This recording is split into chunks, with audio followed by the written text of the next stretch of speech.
Melihat sampai anak cucu kami semuanya pasti diberkati untuk hormat kemuliaan nama Tuhan. Dan dengan ucapan syukur itu Tuhan, di tempat ini Tuhan, setiap kami sudah boleh menaikkan pujian kami, penyembahan kami kepadamu. Kami doa biar kiranya pujian kami, penyembahan kami Tuhan boleh menyenangkan hati Tuhan. Karena kami tahu, kami percaya ketika hati Tuhan disenangkan, ada hadirat Tuhan yang tercurah. Dan di mana ada hadirat Tuhan yang tercurah, di situ pasti ada berkat. Di situ firman, urapi Tuhan, sucikan layakkan tubuhmu di balik kaki salibmu. Jika ada dosa mau ampun kelemahan tubuh Tuhan, kau berikan kekuatan. Hamba terbatas, hambanya manusia biasa, tapi kami percaya dengan iman, walaupun hanya manusia biasa, ketika dari tangan Tuhan, Tuhan sanggup ubahkan jadi luar biasa untuk jadi saluran berkat bagi setiap jemaatmu. Kami doa apapun yang disampaikan isi hati Tuhan, dan kami percaya isi hati Tuhan pasti memberkati setiap kami. Kami percaya tidak ada satupun yang lalu sia-sia, tapi semuanya pulang bawa berkat, bawa sorak-sorai, bawa jawaban atas isi hati Tuhan. Terima kasih Tuhan, berfirmanlah karena kami siap untuk mendengarkannya. Dalam nama Tuhan Yesus, mari yang siap diberkati sama-sama kita katakan amin. Boleh berikan tepuk tangan yang paling meriah buat Tuhan. Silakan duduk saudara. Haleluya. Terima kasih buat Worship Leader, singkat pemain musik, serta semua yang sudah melayani. Dan dari mimbar ini saya mau sampaikan salam damai sejahtera. Shalom. Sekali lagi shalom. Haleluya, haleluya, haleluya. Senang bisa jumpa saudara. Saya percaya dalam Tuhan pasti ada sukacita. Dekat dengan saudara dan bilang mari bersukacita dalam Tuhan. Haleluya, haleluya, haleluya. Senang bisa jumpa saudara. Walaupun sekali lagi saudara, cuaca juga hujan-hujan sedikit gitu saudara. Di daerah Kelapa Gading udah kencang banget hujannya saudara. Bahkan yang namanya air udah sejajar sama jalan saudara. Hujan tambah dikit lagi udah lautan itu saudara. Makanya saya tinggal di Kelapa Gading, saya sadar bukan cuma butuh mobil, butuh perahu juga saudara. Makanya bersyukurlah saudara warga Puri di sini yang aman gitu saudara. Tapi sekali lagi saudara semangat cari Tuhan, saya percaya kanan kirimu kamu juga pasti diberkati Tuhan. Tepuk tangan yang paling meriah dulu buat Tuhan. Haleluya. Oke, yuk yang bawa Alkitab kita mau angkat Alkitab kita, yang bawa Alkitab juga boleh, Alkifon juga boleh, Alkifon semuanya boleh diangkat saudara. Sama-sama kita mau mengaku iman kita terhadap firman Tuhan, sama-sama dengan iman, sama-sama katakan dalam nama Tuhan Yesus. Aku percaya Alkitab ini adalah firman Tuhan. Setiap kata kalimatnya sanggup memberkati aku. Dan hari ini aku pasti diubahkan, aku pasti dipulihkan. Dalam nama Tuhan Yesus, sama-sama kita katakan amin. Kita membuka Alkitab kita saudara, Ibrani pasal yang ke-12 saudara, kita baca ayat 1 sampai ayatnya yang ketiga. Ibrani pasalnya yang ke-12, kita akan baca saudara ayatnya yang pertama sampai ayatnya yang ketiga. Jadi ada 3 ayat saudara. Saya baca 1, saudara 2, kita baca 3-nya sama-sama saudara. Ibrani pasalnya yang ke-12 ayatnya yang pertama sampai ayatnya yang ketiga. Haleluya, terpujilah nama Tuhan. Yang sudah di sana boleh bilang haleluya. Haleluya. Yuk, di situ diberi judul apa? Nasihat supaya bertekun dalam iman. Saya baca 1, saudara 2, kita gantian, nanti saudara ayat 3 kita baca sama-sama. Demikian firman Tuhan ayatnya yang pertama. Karena kita mempunyai banyak saksi bagaikan awan yang mengelilingi kita, marilah kita menanggalkan semua beban dan dosa yang begitu merintangi kita, dan berlomba dengan tekun dalam perlombaan yang diwajibkan bagi kita. Ayat yang kedua, silakan.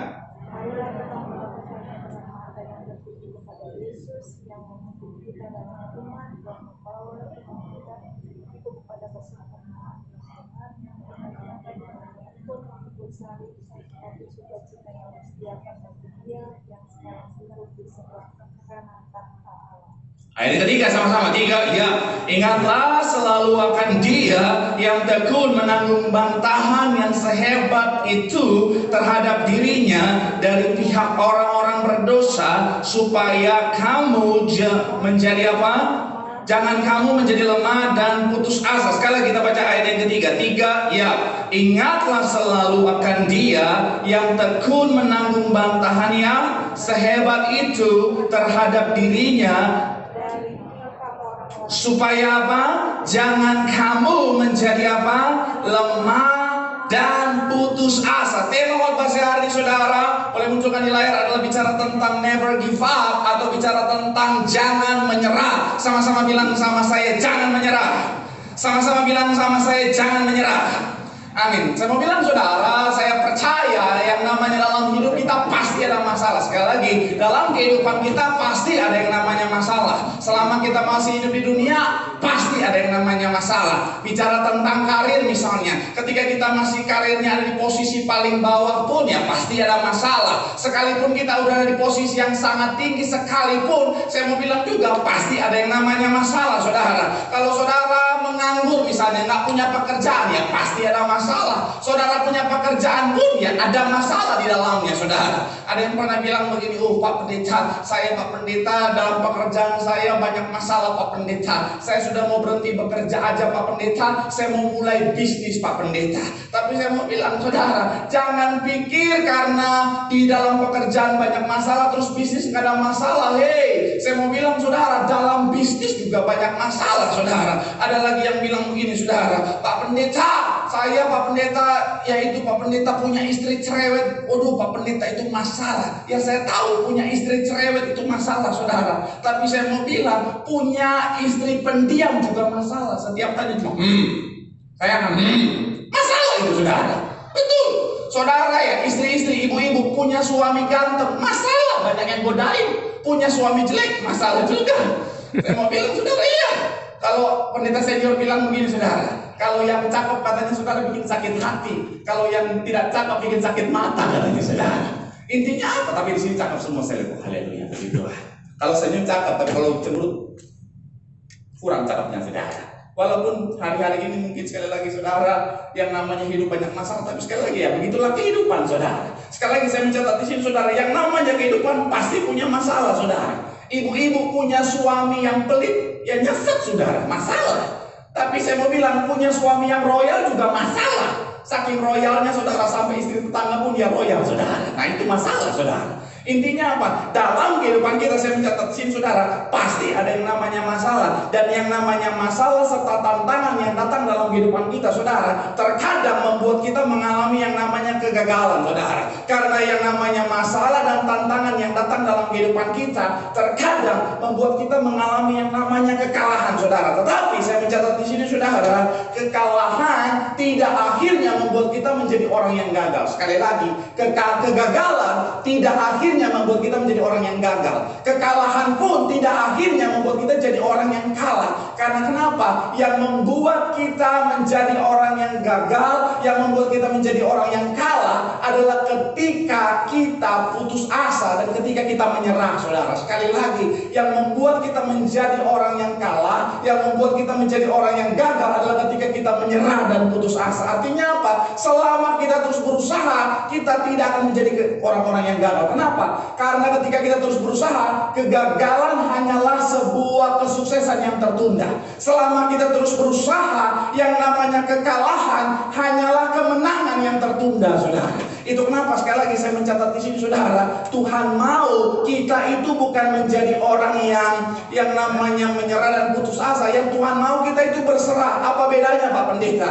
Kalau bicara tentang berserah, artinya apa? Tetap melakukan apa yang terbaik yang menjadi bagian kita, tetapi apa? Menyerahkan hasilnya sama Tuhan. Tapi kalau pasrah, kalau menyerah, kalau putus asa, artinya apa? Kita sementara memposisikan diri kita pada keyakinan, posisi di mana kita yakin bahwa tidak ada akan mungkin ada perubahan ke arah yang lebih baik. Sekali lagi, ketika kita menyerah, ketika kita putus asa, saya mau bilang, saudara, kita sementara memposisikan diri kita pada keyakinan bahwa tidak mungkin lagi ada perubahan ke arah yang lebih baik. Dan saya mau bilang, saudara, Alkitab bilang apa? Terjadilah seturut dengan imanmu. Kalau itu yang kau percayai, itu akan terjadi dalam kehidupanmu. Tapi ketika kau tidak pernah menyerah, kau percaya bahwa pasti ada sesuatu yang lebih baik yang Tuhan siapkan, saya mau bilang itu pasti akan jadi bagian hidup. Yang setuju boleh berikan tepuk tangan yang paling meriah dulu buat Tuhan. Haleluya. Haleluya. Itu kenapa sekali lagi saya mencatat di sini saudara, jangan pernah menjadi orang yang menyerah saudara. Apapun keadaanmu hari ini saudara, saya tahu keadaan hari-hari tidak mudah. Saya tahu, saya lihat wajah saudara, wajah-wajah yang menghadapi masalah-masalah yang tidak mudah. Jangankan saudara, saya pun pendeta hamba Tuhan ngalamin masa-masa yang sukar saudara. Tapi saya mau bilang apapun yang kita hadapi, apapun yang terjadi, jangan pernah menyerah. Sekalipun dalam pekerjaan kau sedang mengalami masa-masa sukar, saya mau bilang jangan pernah menyerah. Sekalipun dalam bisnismu kau mengalami masa-masa yang berat, tapi saya mau bilang saudara, jangan menyerah, jangan putus asa saudara. Sekalipun dalam kesehatanmu saudara mengalami masa-masa yang tidak mudah, jangan pernah menyerah. Karena kenapa? Bagi anak Tuhan tidak ada kata menyerah. Yang setuju boleh katakan amin. Mantap. Walaupun belum sarapan kayak kita. Saya juga belum sarapan udah tadi juga. Tapi saya mau bilang tetap semangat. Lemes banget, udah setil lagi. Pengumuman kurang, soalnya dadakan saudara. Tapi sekali lagi saya mau bilang saudara, bagi anak Tuhan tidak ada kata menyerah. Nah, apa alasan kita tidak boleh menyerah saudara? Coba kita lihat. Yang pertama, Ibrani 13 ayat 5 bagian B. Ibrani pasalnya yang ke-13 ayat 5 bagian B. Coba kita lihat Alkitab kita saudara. Ibrani pasalnya yang ke-13 ayat 5 bagian B. Tapi nggak apa-apa, kita baca aja semuanya saudara. Yang sudah di sana boleh bilang haleluya. Sama-sama kita baca 3 ya. Janganlah kamu menjadi hamba uang dan cukupkanlah dirimu dengan apa yang ada padamu. Ini bagian B-nya, katakan apa? Karena Allah telah berfirman, aku sekali-kali apa? Dan aku sekali-kali tidak akan. Sekali lagi bagian B, karena Allah telah berfirman, aku sekali-kali tidak akan apa? Membiarkan engkau, dan aku sekali-kali tidak akan apa?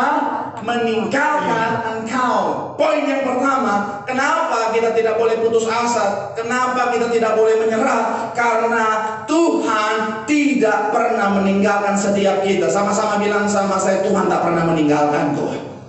Amin. Saya mau bilang saudara, merasa ditinggalkan dan merasa sendiri, saya mau bilang itu sesuatu yang sangat berbahaya. Ada satu artikel yang saya baca saudara, sebuah penelitian yang dilakukan oleh salah satu badan kesehatan di Amerika saudara. Mereka menemukan bahwa ternyata orang yang memiliki rasa ditinggalkan, orang yang memiliki rasa sendiri, merasa kesepian saudara, itu memiliki resiko kematian 3-5 kali lebih tinggi daripada orang yang tidak. Sekali lagi, Badan Kesehatan Amerika saudara, mereka meneliti saudara, ternyata orang yang merasa sendiri, orang yang merasa ditinggalkan saudara, itu memiliki resiko kematian 3-5 kali lebih tinggi saudara. Bahkan ketika mereka lakukan penelitian saudara, survei terhadap 20.000 orang saudara, hampir 50%, lebih tepatnya 47%, ternyata dari 20.000 orang yang mereka survei, ternyata mereka merasa yang namanya kesepian saudara. Itu kenapa saya mau bilang saudara, banyak orang ternyata merasa sendiri, bahkan merasa yang namanya ditinggalkan saudara. Dalam Alkitab pun ada tokoh-tokoh yang di dalam Alkitab juga pernah mengalami yang namanya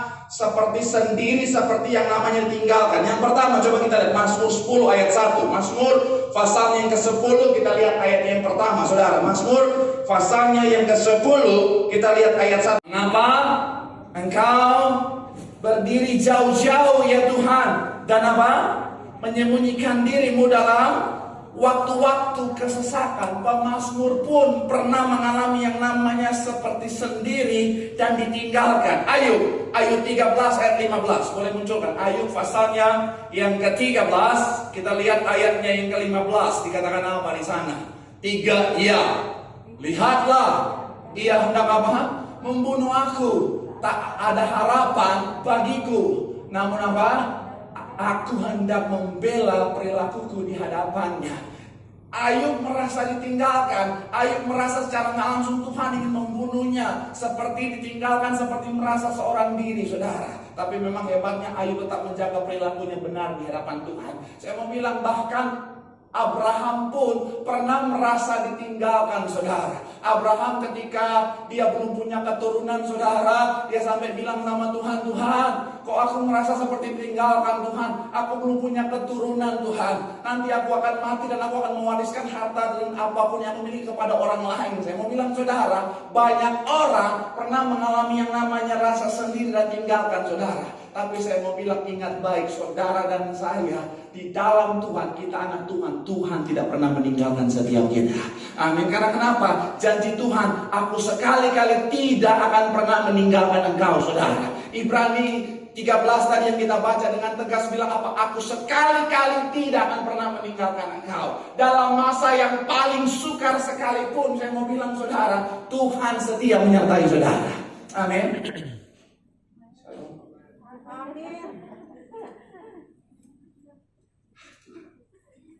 Sudah lama tidak berjumpa, sekali berjumpa sepi banget suaranya. Semangat. Ternyata saya kepedean. Saya 3 minggu ngomong sama kamera. Saya berharap ketika ada jemaat ada suaranya, ternyata sama aja. Kalau gitu kamera aja. Tapi nggak apa-apa, setidaknya ada ekspresi. Kemarin saya khotbah, Tuhan. Khotbah cuma nama kamera, saya ngomong kenceng kamera ini. Dalam hati saya ini lagi ada masalah sama istri yang di rumah, di bawa ke gereja, pendeta yang jadi korban, padahal ribuan yang nonton. Tapi sekali lagi saya mau bilang saudara, dalam keadaan seperti apapun saudara, Tuhan kita Tuhan yang tak pernah meninggalkan kita. Amin. Saya dalam kehidupan saya saudara, seperti yang saya pernah cerita sama saudara, saya merantau di Jakarta saudara, modal iman saudara. Saya pernah ngalamin masa-masa yang sangat sukar saudara. Saya pernah ngalamin masa-masa di mana nahadon hepeng saudara, bocuan sama sekali saudara. Tapi saya mau bilang saudara, sekalipun gak punya apa-apa, saya bisa melihat Tuhan saya tak pernah meninggalkan saya. Amin. Saya mau bilang saudara, saya pernah ada pada posisi sampai mau bingung mau tinggal di mana saudara. Tapi tiba-tiba ada orang datang sama saya dan bilang, yuk tinggal di rumah saya ini, saya numpang di rumah dia dan ada tempat untuk tinggal saudara. Saya pernah ada pada posisi gak punya makan saudara, tiba-tiba ada orang yang datang bawain makanan saudara. Bayangin saudara, aduh Tuhan, saya mau bilang saya bisa merasakan bahwa Tuhan gak pernah meninggalkan saya. Dan saya mau bilang saudara, Tuhan yang tak pernah meninggalkan saya itu, Tuhan yang gak pernah meninggalkan bangsa Israel, Tuhan yang gak pernah meninggalkan umatnya adalah Tuhan juga yang tak akan pernah meninggalkan saudara dan saya. Apapun masalah hari ini, apapun keadaan hari ini, Tuhan setia. Dan kalau Tuhan setia, saya mau bilang saudara, kau akan melihat hal-hal luar biasa, berkat-berkat Tuhan, pemeliharaan Tuhan pasti dinyatakan. Yang setuju boleh berikan tepuk tangan yang paling meriah dulu buat Tuhan. Haleluya. Bilang sama kanan kirimu, Tuhan tak pernah meninggalkanmu. Tepuk tangan yang paling meriah buat Tuhan. Yang kedua, apa alasan kita untuk tidak menyerah dan putus asa? Yang kedua, saya mencatat di sini saudara, karena Tuhan sanggup mengubah keadaan. Sama-sama bilang sama saya, Tuhan sanggup mengubah keadaan. Sama-sama bilang sama saya, Tuhan sanggup mengubah keadaan. Coba kita lihat Alkitab kita. Yesaya pasal yang ke-49 ayat 19. Yesaya pasal yang ke-49, kita lihat ayatnya yang ke-19 saudara. Yesaya pasal yang ke-49 ayatnya yang ke-19. Haleluya, terpuji nama Tuhan. Haleluya, terpuji nama Tuhan. Yesaya pasalnya yang ke-43 ayat 19. 43 ayat 19 saudara. Yesaya pasal yang ke-43 ayat 19 yang sudah di sana boleh bilang haleluya. 3 ya. Lihat, aku hendak apa? Membuat sesuatu yang baru yang sekarang sudah apa? Tunggu. Ya, aku hendak apa? Membuat jalan di padang gurun dan sungai-sungai di padang. Sekali lagi 3 ya.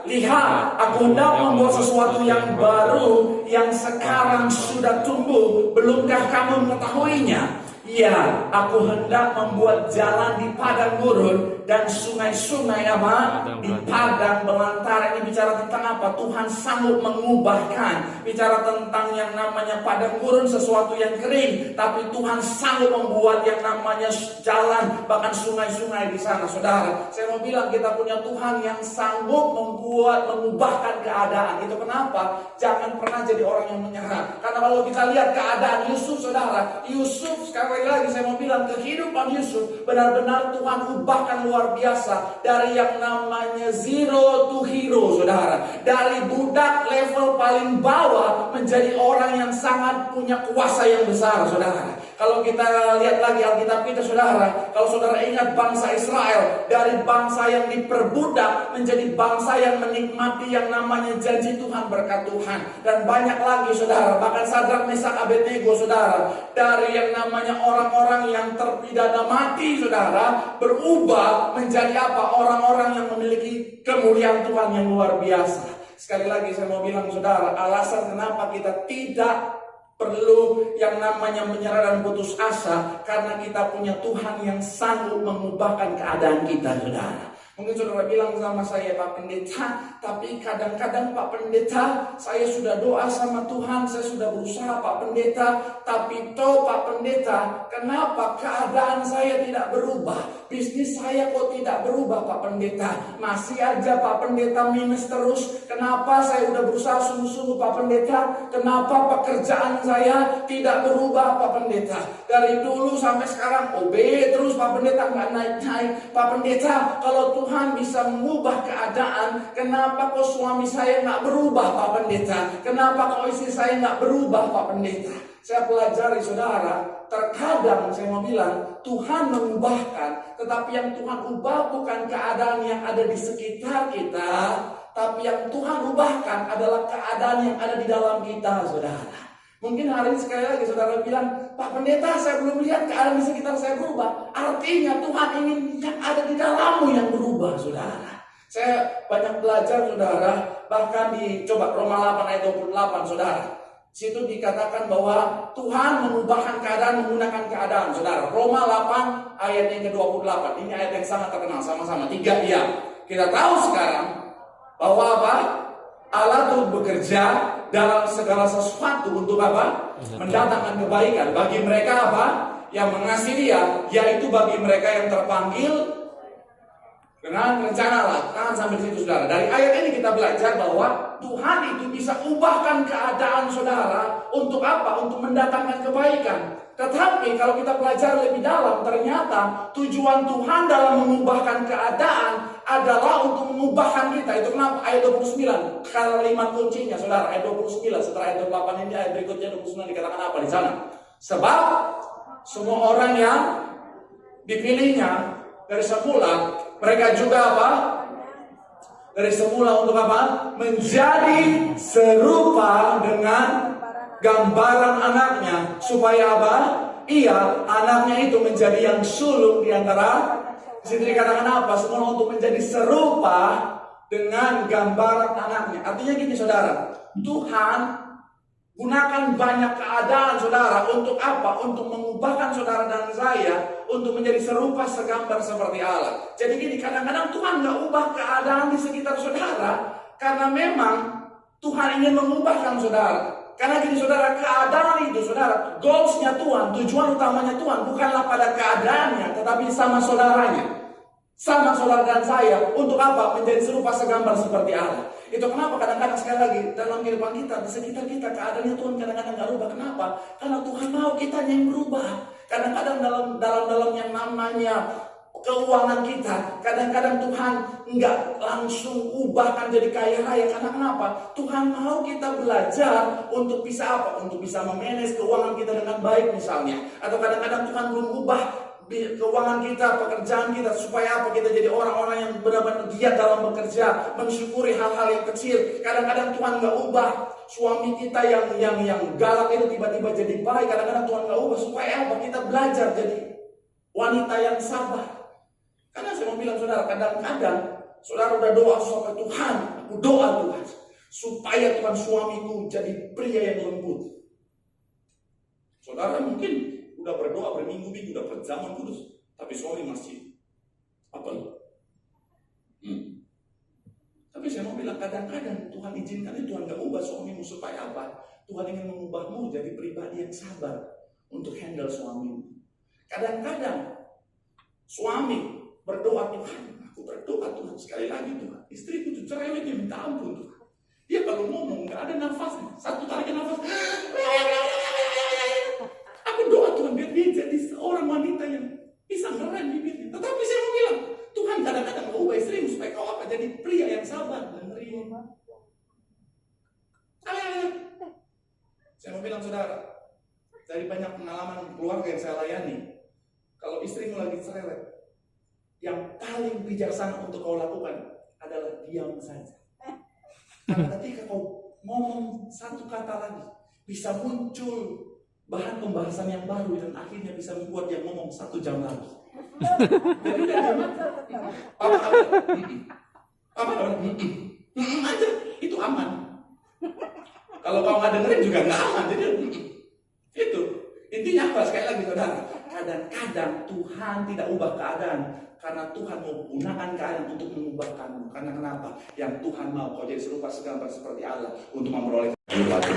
Bilang sama kanan kiri, oh Tuhan sanggup ubahkan keadaan. Bilang sama yang ngomong, Tuhan juga sanggup ubahkan hidupmu. Tepuk tangan sekali lagi yang paling meriah buat Tuhan.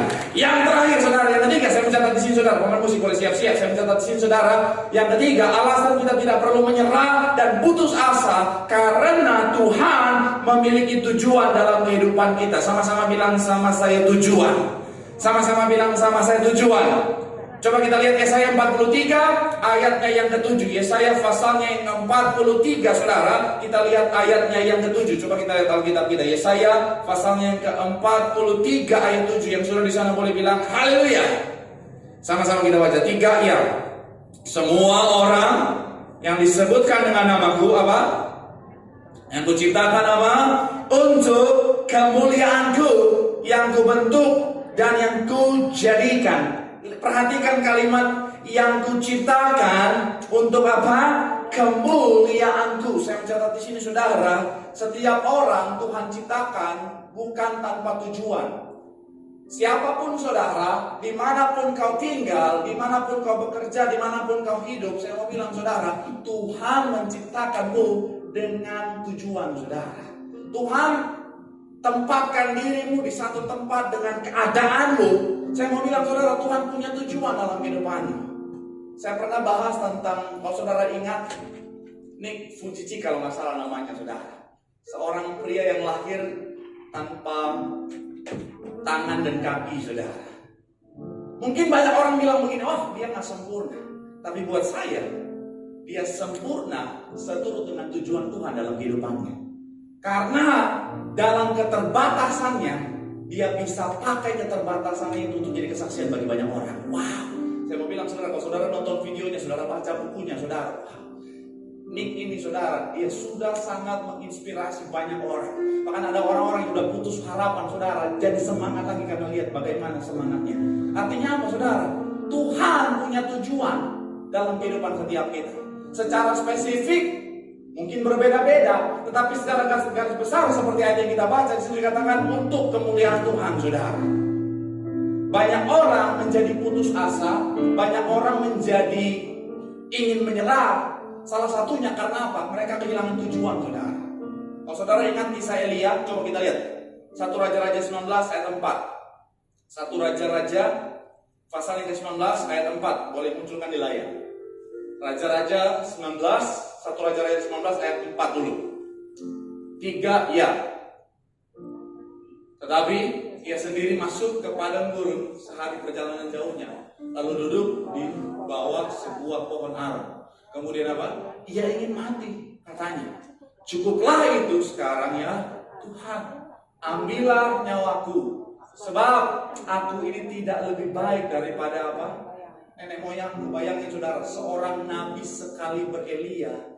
Saya mau bilang saudara, ada pada posisi depresi, putus asa, menyerah saudara. Dia sampai bilang, Tuhan ambillah nyawa. Itu kenapa? Alasannya kenapa?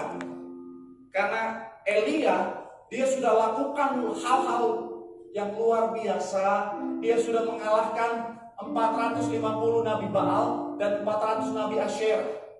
Itu nabi-nabi yang dikirim sama Izebel dan Raja Ahab saudara untuk melawan Elia. Elia cuma sendirian. Dan Elia lakukan hal yang luar biasa bersama Tuhan. Dia tunjukkan betapa berkuasanya Tuhan. Nggak hujan, mereka udah lakukan segala macam saudara. Bahkan air bisa dikalahkan oleh api. Padahal kan logikanya api itu ketika dikasih air kalah. Tapi justru saudara, pada saat itu saudara, air yang kalah sama api saudara. Tuhan lakukan luar biasa pekerjaan melalui Elia saudara. Tetapi toh akhirnya nggak ada yang bertobat. Akhirnya apa? Coba kita lihat ayatnya yang ke-14. Masih di 1 Raja 19 tadi, saudara. 1 Raja 19 ayat 14. Jawabnya, aku bekerja segiat-giatnya bagi Tuhan Allah semesta alam, karena orang Israel meninggalkan perjanjianmu, meruntuhkan mesbah-mesbahmu dan membunuh nabi-nabimu dengan pedang. Hanya aku seorang tobat juga, saudara. Akhirnya apa? Elia kehilangan tujuan. Dia pikir tujuan hidupnya adalah untuk melayani, tujuan hidupnya adalah membuat orang untuk datang sama Tuhan. Tapi toh sekalipun dia udah lakukan segalanya, dia udah sampai manifestasikan kuasa Tuhan yang luar biasa, tapi toh nggak ada yang bertobat. Akhirnya apa? Ini depresi. Kenapa? Kehilangan tujuan, saudara. Itu kenapa ayat yang berikutnya. Coba kita lihat ayat 15, saudara. Ayat 15 dikatakan apa di sana? Firman Tuhan kepadanya, pergilah, kembalilah apa? Ke jalanmu melalui padang gurun ke Damsyik. Dan setelah kau sampai di kau harus murapi menjadi raja. Sekarang perhatikan kata firman Tuhan kepadanya, pergilah, kembalilah ke jalanmu. Kata jalanmu di situ, saudara, bukan cuma bicara tentang road, saudara, tetapi menggunakan kata direct yang bicara tentang apa? Journey, atau bicara apa? Direction, atau bicara tentang apa? Tujuan, saudara. Elia kehilangan tujuan, itu kenapa dia depresi, itu kenapa dia ingin menyerah. Ketika Tuhan memulihkan Elia, Tuhan kembalikan Elia untuk jadi orang yang punya tujuan, saudara. Kembali kepada journey-nya dia, direction yang Tuhan tetapkan untuk kehidupannya. Akhirnya apa? Tuhan pakai dengan luar biasa, bahkan Tuhan angkat hidup luar biasa, saudara. Sekali lagi saya mau bilang, saudara, banyak orang akhirnya mengalami yang namanya keputusasaan, saudara. Karena kenapa? Ingin menyerah. Karena kenapa? Kehilangan tujuan dalam kehidupannya, saudara. Saya suka satu quotes yang bilang begini, saudara. Ketika kau ingin menyerah, ingatlah kembali kenapa kau memulainya, saudara. Satu quotes dari John Dileme. Jadi dia mungkin dari Leme, akhirnya jadi namanya John Dileme. Kalau dia dari Puri, mungkin John Dipuri. Gak lucu ya? Sepanjang diri. Saya mau bilang sekali lagi, saudara. Banyak orang menyerah, banyak orang putus asa. Kenapa? Karena mereka kehilangan tujuan dalam kehidupannya. Saya mau bilang, Tuhan punya tujuan dalam kehidupanmu. So, jangan pernah menyerah. Karena Tuhan punya tujuan. Tuhan izinkan kau ada di posisi yang sulit hari, Tuhan punya tujuan. Saya nggak tahu itu, saudara, secara spesifik apa. Tapi secara garis besar, Tuhan punya tujuan melalui kehidupanmu, nama Tuhan dipermuliakan. Supaya apa? Ketika orang melihat Tuhan ada kemuliaan Tuhan dalam kehidupanmu, orang datang sama Tuhan melalui kehidupanmu. Banyak orang yang menangkan untuk hormat kemuliaan nama Tuhan. Yang setuju boleh berikan tepuk tangan yang paling meriah buat Tuhan. Bilang sama kanan kirimu, jangan pernah menyerah. Bilang sama yang ngomong, Tuhan punya tujuan yang indah melalui kehidupanmu. Tepuk tangan yang paling meriah buat Tuhan. Mari sama-sama teduhkan hati kita di hadapan Tuhan. Teduhkan hati kita di hadapan Tuhan. Makasih Tuhan. Makasih Tuhan. Oh, Tuhan yang luar biasa dalam kehidupan kami itu. Apapun yang terjadi dalam hidupku ini, tak pernah ku ragukan kasih-Mu Tuhan. Lewat gunung yang tinggi, dalam lembah yang curam, tak pernah ku ragukan janji-Mu Tuhan. Katakan apapun yang terjadi Tuhan, apapun yang terjadi dalam hidup kami, karena tak pernah ku ragukan Tuhan, tak pernah kasih-Mu dalam kehidupan kami, kasih-Mu Tuhan. Lewat gunung yang tinggi, dalam lembah yang curam, tak pernah kami ragukan, tak pernah janji-Mu dalam kehidupan kami. Mari sama-sama buka hati buat Tuhan. Kau berfirman dan sembuhkan, Kau bersabda dan selamatkan. Dan daya mustahil Tuhan, daya mustahil bagimu. Yesus, ku percaya padamu.